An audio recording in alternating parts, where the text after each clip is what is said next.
Alright guys, what is up and welcome back to the Interstate 69 Motorsports YouTube channel. And today we're going to be talking about the General XP1000 and the new 24 model XPEDITION XP. So this is the non-North Star model, so this is going to be a very, very close matchup. But other than that guys, let's go ahead and dive in and take a look at these machines.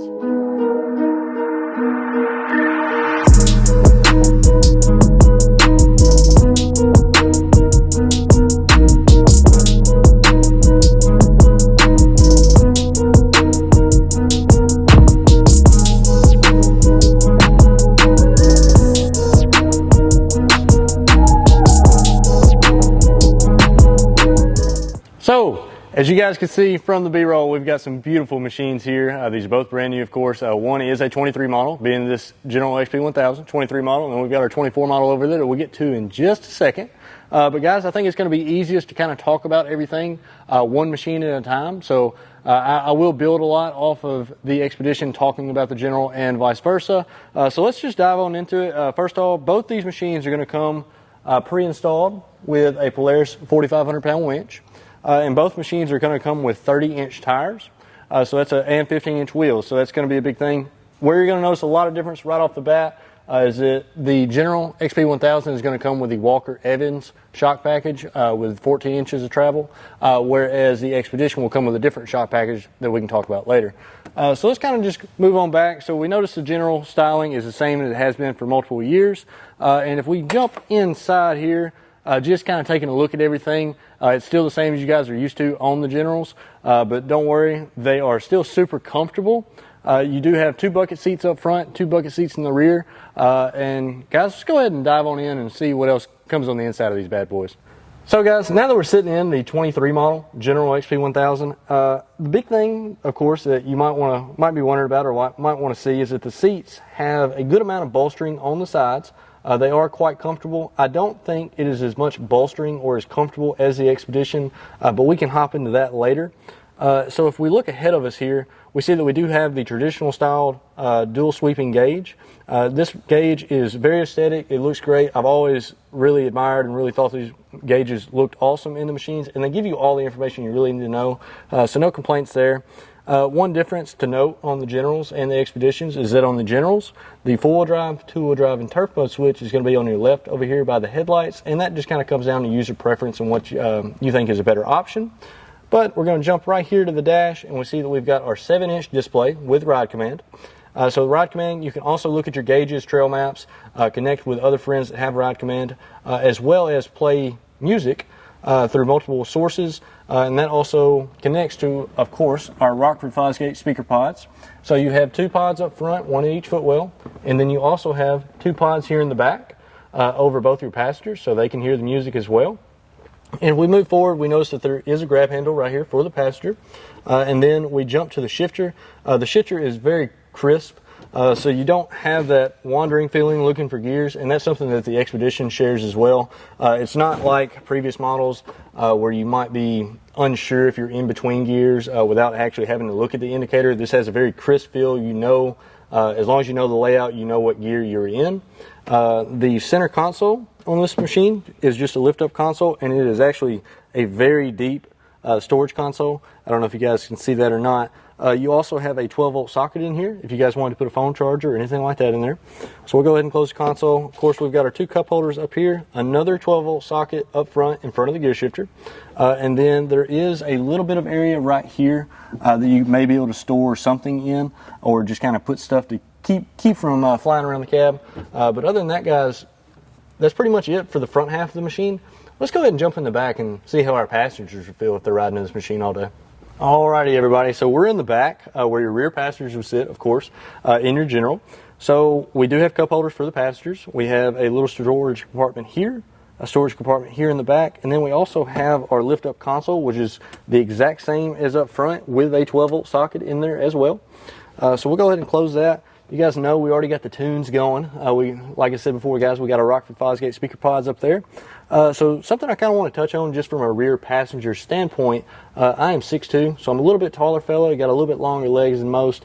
So if you guys can see here, my knees are touching the back of the seat. Now it's not severe, I don't feel cramped, but that's just something to kind of keep in mind and really notice when we hop in the Expedition. You'll see that you get a little bit more leg room.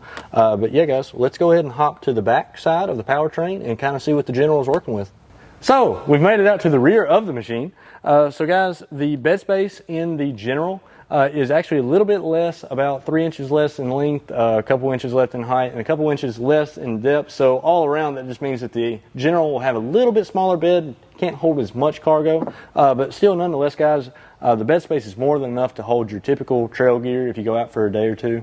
So you're not going to have any issues with that, coolers, any kind of tools, or anything you pack out on trips. You definitely have no problem taking with you. We do got our built-in cup holders here, so you and a passenger could enjoy a beverage while you're sitting down on your tailgate. But let's get this tailgate lifted up. I'm going to walk around here in front of the camera, and I am going to lift this bed. And so that kind of gives us a little bit better view. We've got our Walker Evans adjustable shocks right here, which is what gives this machine 14 inches of travel. So we have a ProStar engine that's still kind of hot. All right, guys, so we've still got our ProStar engine. If you guys can see there, got a little crispy on my fingertips, but no big deal, guys. So this has 100 horsepower. So this machine is not underpowered by any means. We have a transaxle design for the rear diff. And so we notice a lot of big things, or something you will see as soon as we hop to the Expedition, is that this machine does not have near as much heat shielding off the exhaust. And I think a big reason for that is this machine is not designed to have any kind of HVAC or anything like that. So bed temperatures or internal temperatures aren't really a huge concern. They do have some shielding right here under the bed, and then of course the shield that wraps around the exhaust pipe itself.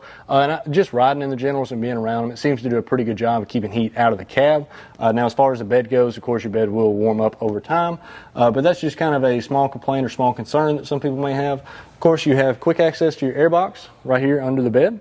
And other than that, guys, it's pretty simple, straightforward, like most Polaris machines you may have seen before. But now I know you guys are really excited to check out the new Expedition. So let's see how they stack up. All right, everybody. So you can see I'm standing right here at the front of the Expedition. So this is the XP model. This is not the ADV model. If you guys are interested in any kind of walk around or any kind of information on the Expedition ADV model, go ahead and click up on our channel. Go ahead and click that subscribe button while you're down there, but go ahead and click on the channel, watch our video we've got out on them. I think it's pretty informational. Looks real great, but without further ado, guys, let's go ahead and hop in. So like I said before, both these machines are going to come on 30-inch tires and 15-inch wheels. One big difference you'll see with the Expedition, if you guys count them, there's 5 lugs right there. So where some people may have a drawback or concern, is you're coming from another Polaris machine already. If you have wheels or tires that you're planning on putting on a new machine that you purchase, it is something to think about that this machine will have 5 lug wheels. So that'll make that a little bit more difficult. You will have to buy a new set of wheels and tires. But guys, so something I like to point out or like to say is that the doors on these, the handles are both on the outside. I know I didn't really touch on it much with the Generals, but on the General, the back door of the handle is actually inside. And the reason why I kind of like the Expedition having 2 exterior handles, if you guys are thinking about accessories, if you do any canvas doors or any kind of cab enclosure on these, having an exterior handle already there is a plus. It makes it a little bit easier for you or anybody else to put those doors on. But other than that, guys, the styling of this is super sweet. I love the way they look. But let's go ahead and just kind of talk about some more features that it has. So we already talked about that the General comes with a 4,500 pound winch, but it is also the Expedition comes equipped with it as well. We also have high clearance A-arms, which are also included on the General. So these machines are going to have a lot of the similar features, being that they are very comparable models. But guys, let's go ahead and talk about the shocks. So this machine comes with the Fox series that have spiral detection, which is pretty neat. They're a little bit more plush ride, and they'd be a little bit more of an advancement over the Walker Evans, in my opinion. But don't get me wrong, guys, the Walker Evans will still ride super smooth. I've never really heard anybody have just a lot of complaints out of the Walker Evans, but I'm really excited to see what these Fox shocks can do on these Expeditions. So let's go ahead and hop inside and see what all this machine has to offer. All right, everybody, so we're inside the machine now, and one big thing I want to kind of just point out, just from being the person sitting in the machine, I know it's hard to explain to you guys, being that you're not here, not in the machines, but I'm going to try and do my best. So this machine actually feels like you're sitting in a little bit taller machine. Both of these machines are the same height, but I feel like I sit up more, and I think that's mainly because of how large this dash is and how kind of long the hood is. It makes it feel like you're sitting in a little bit bigger machine than you are. So that's pretty cool, and you sit further away, or it makes it seem like you sit further away from the A-pillars. One big thing to touch on with the A-pillars is, I know it's kind of hard to see, but right here on both sides they have a little notch, and what that's for is for when you put any kind of windshields, whether that be glass or poly, the seals from the windshields actually sit down in these A-pillars, as well as the dash. They have grooves to make sure that it's a smooth, flush seal. So if you guys do install any panels or accessories like that, you won't have to worry about any water getting in. Let's go ahead and jump down to this gauge. So if you guys have seen our video on the 2024 Razor, you guys will notice that this is the same gauge out of that machine. So it's still very similar to the machine, or to the gauge that's in the General. So there's the same information is going to be there. They're both digital analog sweep. The light controls are the only switch that are on the left side. It does have one auxiliary switch if you guys wanted to add any accessories, whether it be light bars or anything like that. And if you guys can see right here, so this is actually a tweeter. So the General does not have tweeters, it just has 4 speaker pods together. So this actually has the JBL sound system. And if you guys can see right there, so this is a speaker pod here. I have one on my side, and guys, right here we've got a 12-inch subwoofer. So you're going to get a lot more bass and probably a little bit more volume out of the sound system in the XPEDITION. And that mainly, again, is powered by our 7-inch display that we've got right here in the center with ride command. So while we're looking at the display, I kind of want to point out to you guys, this is where your turf mode, two-wheel drive, and four-wheel drive switch are. Of course, this machine has the comfort, standard, and sport mode, and what that is electronic throttle control. So it increases or reduces the sensitivity of throttle input, which is pretty cool. And then, of course, you have your winch controls right here. While we're right here up front, you guys can see we got a little storage compartment right here. You guys know I'm going to talk about the shifter, the big thing I look at on all machines. So again, like the General, it's a very crisp into gear, and you know what gear you're in. You do have a grab handle right here for your passengers. You've got 2 cup holders and multiple storage compartments. This compartment is a little bit deceiving because it actually goes pretty far back, which is pretty cool. And if this glove box will open up for us, we've got 2 USB ports right here in the glove box, and we also have a 12-volt charging port. But something really cool, if you guys can see this lock cylinder, I know it may be hard for the camera to grab. There's a lock cylinder right there on the glove box, and these 2 keys actually go to the glove box. So if we guys get this slid in here, we can lock our glove box. You guys see that nobody can be able to get in it. So that's something the General doesn't have. Of course, if you put anything in your glove box and somebody walks up on your machine, they might be able to take it out. But we unlock it, and it opens right back up, no issues. So we'll close that bad boy back down. We'll put our keys back in our machine. All right, everybody, let's go ahead and hop in the back and see what it feels like to be a passenger in the XPEDITION. So we're in the back of the XPEDITION. As you guys can see, just like the General, we've got speaker pods up above the passenger's head, so they're going to be able to jam out your tunes with you. But as you guys can see, we don't have any seats right here. And so what's going on is we actually have our seats folded up right now, so we wanted to be able to show that the XPEDITION does have folding seats, and something really cool if you guys will follow me down here. So say you were looking to put... Say you guys were looking to put some cargo in here, you can actually take both cup holders out. They're a little bit stiff because this machine is new. But guys, so you can pull your cup holders out, and anything you want to lay down across this floorboard, if you are not carrying passengers, it's just another space to store some cargo. I know you guys are like me. You just never seem to have enough room, man. So we've got a 12-volt power supply right here, so anybody can hook up their phone charger or anything like that. We'll go ahead and just set our... We're just going to set that there. We can fold down our seats. So they both are typical to what you may see in a Ranger up front with as far as how the seats fold. And they are 60/40. So let's climb on in here and we can see. So as a 6'2" guy, I almost have to be out of the seat for my knees to be touching the backs of these seats, being that they do have a little bit of curve to them. But if I sit normal and upright, you guys can see I'm pretty far from the backs of the seats. So it's a little bit more comfortable ride, especially for somebody that might be a little bit smaller. But other than that, guys, it's kind of cool knowing that you have it feels like you have a little bit more headroom, and this machine does come with a headliner, so it makes it feel a little bit more premium. But let's go ahead and hop in the bed and look under the bed and see what we're working with. All right, everybody, so we've made it to the rear of the machine. We've got our bed here. The bed has the Lock and Ride Max, which is something new from Polaris on the 24 models. It's pretty cool. They have a shackle system with both slides up top and on the sides, so it's really cool for accessories. The bed, like I said before, is a little bit larger in all dimensions compared to the General, so that's pretty neat.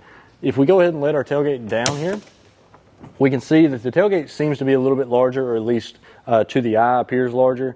You have 2 cup holder slots on each side of the tailgate, and I believe that 2 normal sized people could sit side by side pretty comfortably. But other than that, guys, we have the tie down points here. So your anchors kind of swivel, give you a little bit of flex. That's something the General doesn't offer. So the General tie down points are, if you guys notice, located on the side of the bed here, and they're fixed. So it gives you a little bit less opportunity on strapping stuff down. But guys, let's go ahead and get our tailgate folded up here, and let's see what we're working with under the bed. All right, guys, so I'm on the other side of the machine, of course. We've got our bed raised up. We've got a gas cylinder assist for our dump bed, which the General has as well, of course. So we're going to talk about the meat and potatoes, this large, rather large engine we've got right here. So this is Polaris's ProStar 2. So this is a 114 horse engine. If you notice, it's a little bit different layout than the General as far as the head design, which is pretty cool to see. The airbox is looks to be a little bit less accessible, being that it is down right here in this valley. But other than that, guys, we've got a isolated transaxle similar to the General as well. And if our camera girl there can zoom in on our Fox shocks, you'll see that it has adjustable Fox shocks on the rear of the machine as well, giving this machine up to 20 inches usable travel, which is pretty cool. But other than that, guys, if you guys have enjoyed the walk around or the comparison on the General or the XPEDITION, make sure to go ahead and leave a like and subscribe. That's how we're able to keep doing what we're doing. If you guys want to see anything else, any other machines compared to the XPEDITION, just drop it down in the comments below. Hope you guys enjoyed, and we'll catch you on the next one. Peace. I'm messing with quite frequently is, of course, that the shifter has a very